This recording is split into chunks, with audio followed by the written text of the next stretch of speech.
Hey everybody, this is Rustin back here live with you on Metalholic Radio. That was Decay from the brand new Sevendust album Black Out the Sun, and with us tonight, going to be on stage shortly in Clifton Park, New York, John Connolly of Sevendust and Projected. How are you doing, brother? Doing great, man. Glad to be here. You guys are out on tour, as I just said, with Lacuna Coil and Avatar. You guys just kicked off the tour, I think, just a few nights ago. How's it going so far? It's been going good, man. I think we're on our fifth show in now, so we kind of, got our head wrapped around the set list and, kind of have a good flow going with it. First show was a little bit different set. We just kind of had to jockey around a few things just to make it run a little bit smoother, but it's been great, man. I mean, crowds have been awesome, and we've been having a real good time with it, so it's been a lot of fun so far. And then I believe right around the time the album's supposed to be released, Coal Chamber's also going to be jumping on the tour with you guys as well.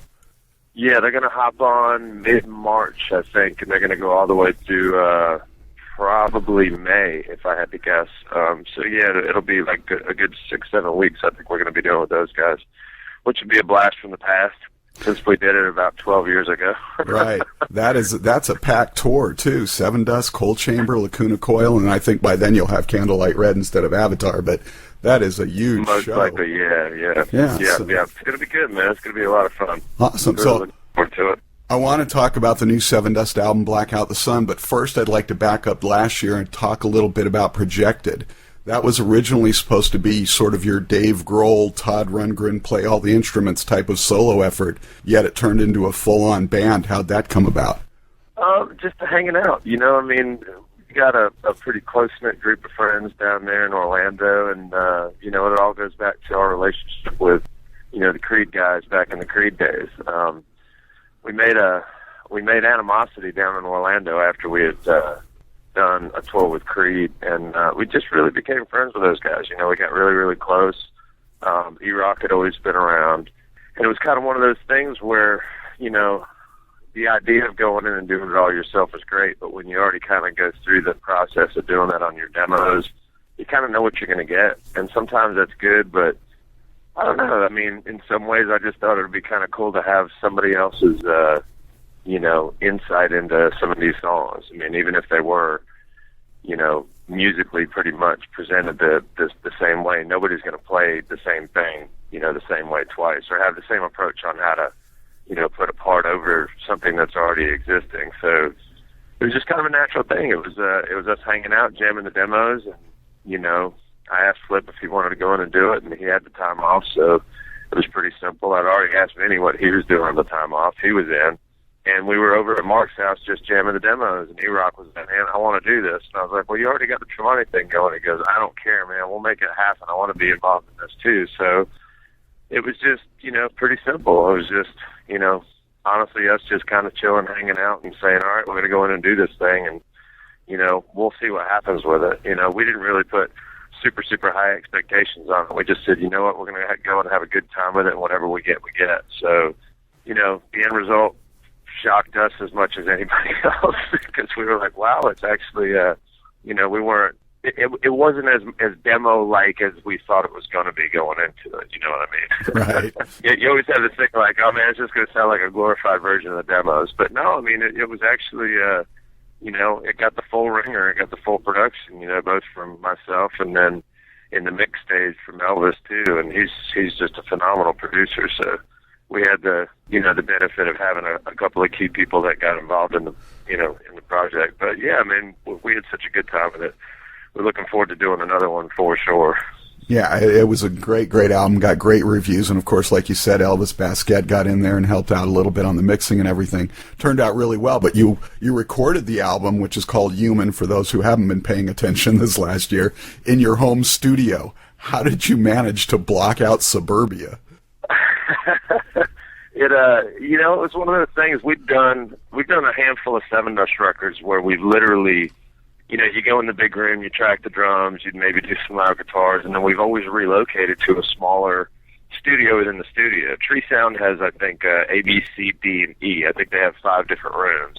And they have this one room upstairs that just has a vocal booth and a small little control room with a couch and a window, and, it's just basically in an office hallway, but it has the best ISO room going. So that kind of it spawned the idea. I was like, you know what? You don't really need a gigantic space to be able to, record most of what you need. So we basically did that whole, thing when we did this record. We went up to the real studio. We spent, I think, 5 or 6 days in there just tracking drums, tracking all the loud guitars. And then, once we got all the big, okay, we're not going to be able to do this at midnight stuff out of the way in the neighborhood, we just kind of relocated to the home office. And then it just, became kind of a test. Obviously you're not in a studio environment, so it's, things are a little trickier. Your judgment is a little skewed because you don't really know what you're hearing. But at the end of the day, if you know that you're going to eventually get back in a studio environment, as long as you're doing things the way that you think that you want to hear them, then you should be pretty good. So it was a total experiment, all done on Pro Tools, LE. We worked on Tape LE, an older version of the tools, and it was just a simple process of one thing after the other. Finally got up to the vocals, and then once we had everything mapped out, we said, all right, hop back in the studio and mix it up. So I was just happy that Jeff and Elvis didn't throw the drives at me when they started this session. Because I'm like, I'm learning as I go, doing this, like doing it in a home studio is one thing, but diving in and doing a lot of the editing and tools and stuff was something that I had never done before. So it was a learning experience all the way around for me. Well, and it was a nice segue there, too, because you talked about doing the vocals, and this is, for you, you're generally the guitar player with some background vocals and everything. You had to step up and be the front man on this one.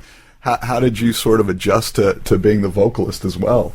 You go through that whole, okay, I can do this. Yeah, I can do this. If you're writing the melodies, you can do it. You know how to sing. And then next week it'd be like, wait a minute, what the hell am I thinking? This is stupid. I'm not a front man. I'm not, I've been riding shotgun behind one of the best front men in the business, for 15 years.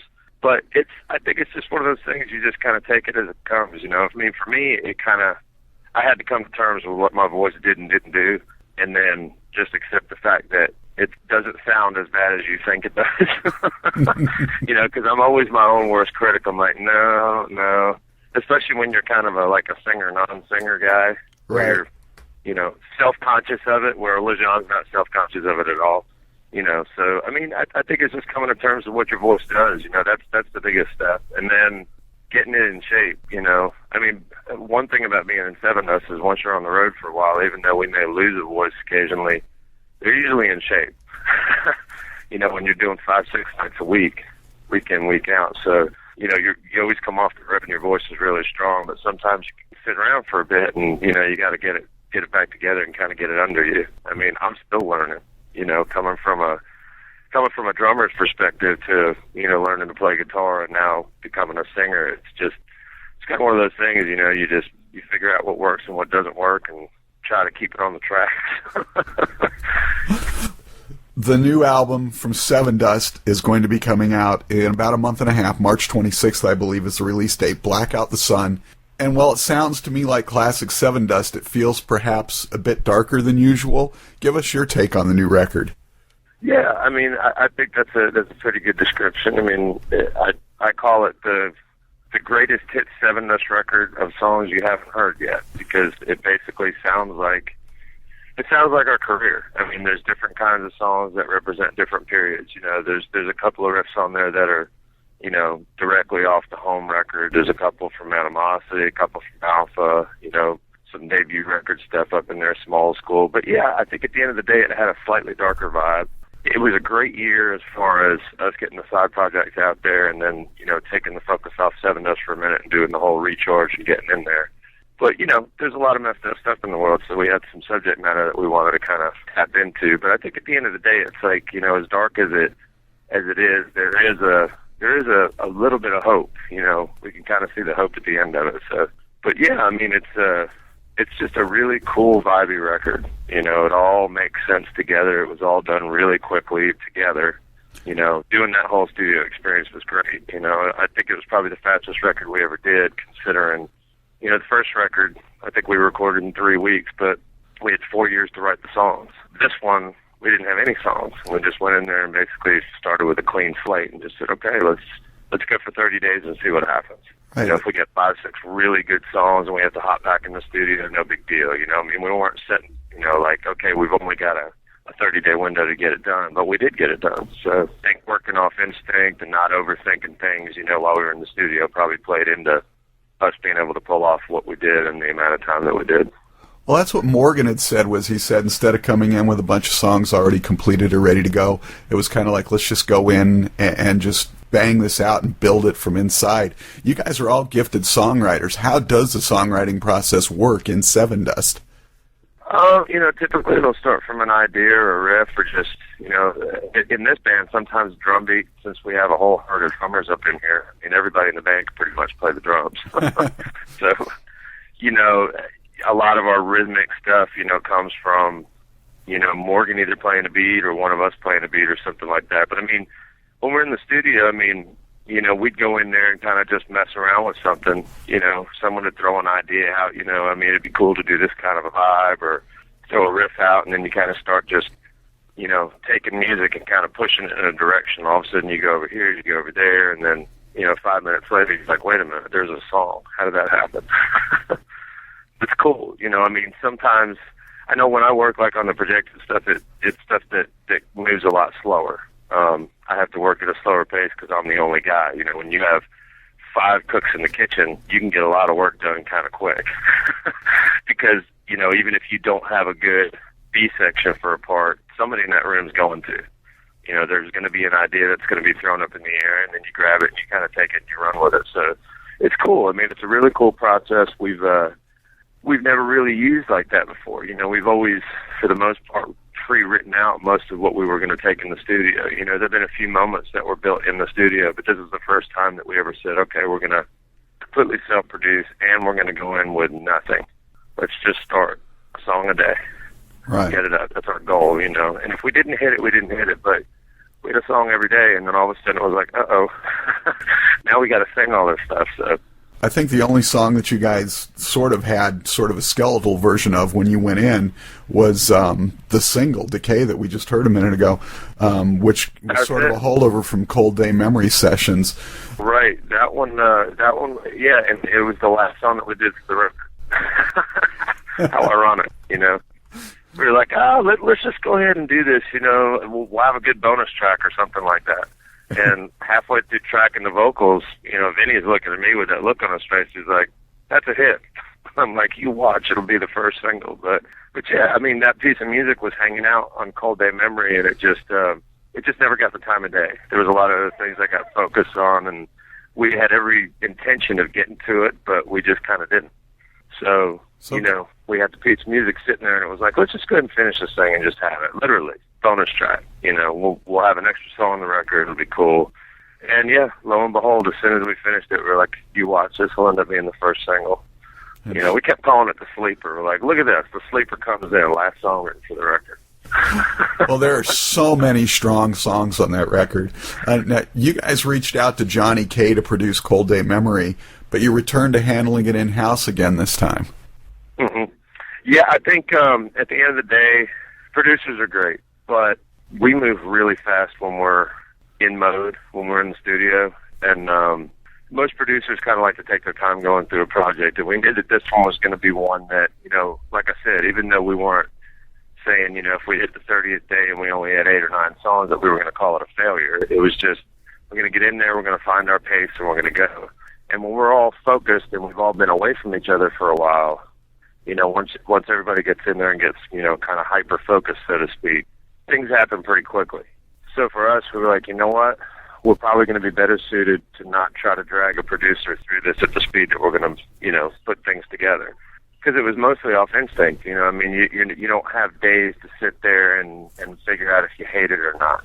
Sometimes time is our worst enemy in the studio, because the more time you have to spend with something, the better the chances are you're going to tear down a perfectly good song. And we do it all the time, So we said, you know what? Let's just go and get a really good, solid engineer. And Mike Ferretti had done the Call Me No One stuff with Morgan and Clint already, so they already had a working relationship. Right. And, let's just go blast through this thing and do it at our pace. Because our pace is, pretty quick. Like I said, a song a day, and that's pretty much tracking everything. That's starting with, something as beginning today, we don't know what it is. We're going to, map out all the music, get everything tracked musically, all dialed in, and then, unplug for a minute and work, go over to vocal mode. So I don't think a producer would have suited us at the speed that we needed to move on this one. You know what I mean? Especially probably not Johnny, because he's a real taskmaster. So he is, and he's got a method to his madness. But most producers like to take their time on a project, right. And this one, we wanted to do the opposite of that. We wanted to basically say, you know what, let's just go in there and haul the mail. Let's go in there and move as efficiently. And I got to be honest with you, even though, we worked really, really hard on it, there were a lot of days where we'd show up at noon and we'd be out of there at 9 or 9:30. We'd put in a good 9.5 hours and realize, okay, song's done, song's basically standing. We have a working title, and each day it was like that. So we just said, all right, well, plus we produced 3 records, a little ways back, but they were the ones where Clint wasn't around. So it was kind of cool to get Clint, involved in the whole production aspect of things too. Right. All 5 of us for the first time. Even though we've co-produced before, we've always been in a mix, but it's a whole different animal when you actually have to sit there and go, okay, right. You're making the final call on all this stuff, so. And Morgan's been doing quite a lot of production too on the side as well. But oh yeah. Are there 1 or 2 tracks on the new album that speak to you perhaps a bit louder than the others?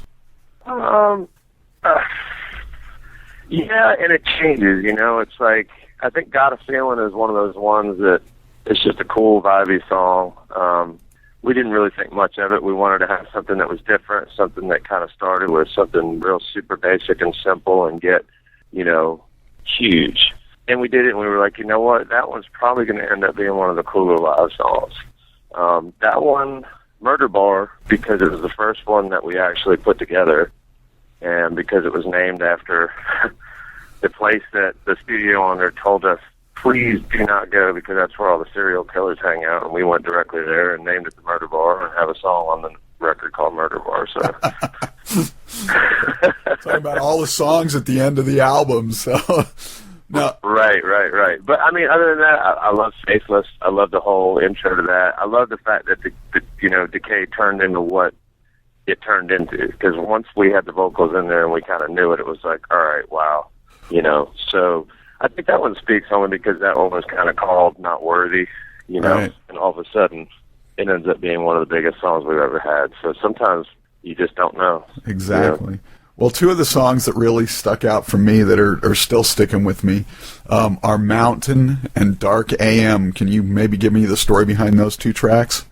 Sure. Mountain was just kind of one we wanted we just wanted something that was a little more swingy, a little more southern, a little more redneckish, just a southern vibe, because we are a southern band and sometimes we don't write a lot with that southern vibe, and then, basically Dark AM was another thing that, I mean, that song was supposed to be, our intention with that song was to be the heaviest thing that we'd ever done as a band, and we ended up writing a complete radio ballad.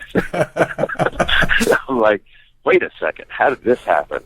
Dark AM was just a quirky song, that one kind of happened up there in the middle, and it just kind of came out, and when we heard the melody on it, we were like, you know what, that's going to be pretty cool, We didn't know that we were going to go quite as, poppy and quite as radio with that one as we ended up going, but, it's still got that Sevendust thing to it. But yeah, that's definitely one of those ones that, we stepped back and went, wow, that's a cool tune. It is. It's one of my favorites on the album. Now, you and I grew up in an era when longevity for bands was about 10 years. I mean, the Beatles, Zeppelin, they were all like 1 decade and done. Next year marks the 20th anniversary for Sevendust. Do you ever think about that at all? Oh yeah. I mean, someone put it up this past year. They put it up on my Facebook wall, and it was like the 15-year anniversary of the debut record, and I was like, whoa, hang on a second. And then I started doing the math, and I was like, oh, wow, But, yeah, I mean, it's pretty unique, especially in the fact that it's also the same 5 original guys. Right. It's one thing to keep a band going for that long. I mean, there's been a lot of bands who've done it, switch singers, switch drummers, switch guitar players. Sometimes you got nothing but the singer and another completely different band behind them. You know what I mean? Right. But yeah, I mean, for us, it's been, it's been a trip. It's the same 5 guys, which is probably the coolest thing about it. It's one thing, like you said, to be there, past a decade, but Yeah, I don't know. I mean, we kind of said that we were going to do this years ago. We said, we were going to be one of those bands that probably made their living on the road. And 20 years just rips by, and you go, whoa, whoa, whoa, what just happened? Yeah, it's... You know what I mean? The time but does... yeah, it does. It really does, It goes fast. So going all the way back when you were growing up, was there a band or a song or an album that sort of marked that moment of epiphany for you where you were like, that's what I want to do? Yeah, when I heard Aerosmith Rocks and when I saw the cover of Kiss Alive 2. Those two records were probably the ones that just said, okay, that's it. Aerosmith Rocks to this day is probably in my top 3 favorite records of all time. That record just, for some reason or another, it was such a cool record to hear. And then I was such a huge Kiss fan just on the show. I mean, when you're, 7, 8 years old and you're looking at this stuff, you're like, wait a minute. Yeah, exactly. This doesn't look like Led Zeppelin. I'm just saying. I don't know that anybody's a better musician or anything, but, from the outside looking in, I'm looking at it and telling you, Kiss is cool. Hadn't heard one song, you know what I mean? I was an early Kiss fan, but, those were the 2 moments where I was like, I have to do this. And then I heard Eruption. And I was a drummer, and I was just like, Jesus, thank God I'm not a guitar player right now. Just very thankful for that, because I remember everyone running around going, hey, man, have you heard that Eruption thing? Is that like 30 guitar players playing at once? And lo and behold, now you're a guitar player. But so you probably answered this question for me already then, because I was going to say Rush finally made it into the Rock and Roll Hall of Fame this year, but Kiss and Deep Purple. Oh my God, how long did that take, right? Exactly. And Kiss and Deep Purple are still on the outside looking in. Which one should go in next? I don't know. That's a really tough one. I mean, Kiss is going. We all know they're going. I don't know. I mean, I guess there's a really good argument for either one of them because it's right around the same era. I mean, I'm just so glad that Rush finally made it in because I was like, come on, how could that band not be in the Hall of Fame? Exactly. But, I mean, I think, obviously Deep Purple and Kiss will be probably the next, in the next 2 or 3 years they'll go. But I don't know, man. I mean, probably Deep Purple. Gotcha. I think they're around a little bit before Kiss.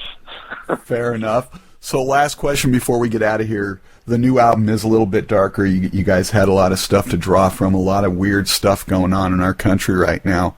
What's your take on what's going on in America right now? I don't know. I mean, I think everything's I think it's in a state of change, and we haven't really seen the end of it yet. I mean, there's a lot of things socially that have been, completely changed in the past 10 years. I don't know. I mean, it's a big question for me. I mean, it's tough. It's really tough.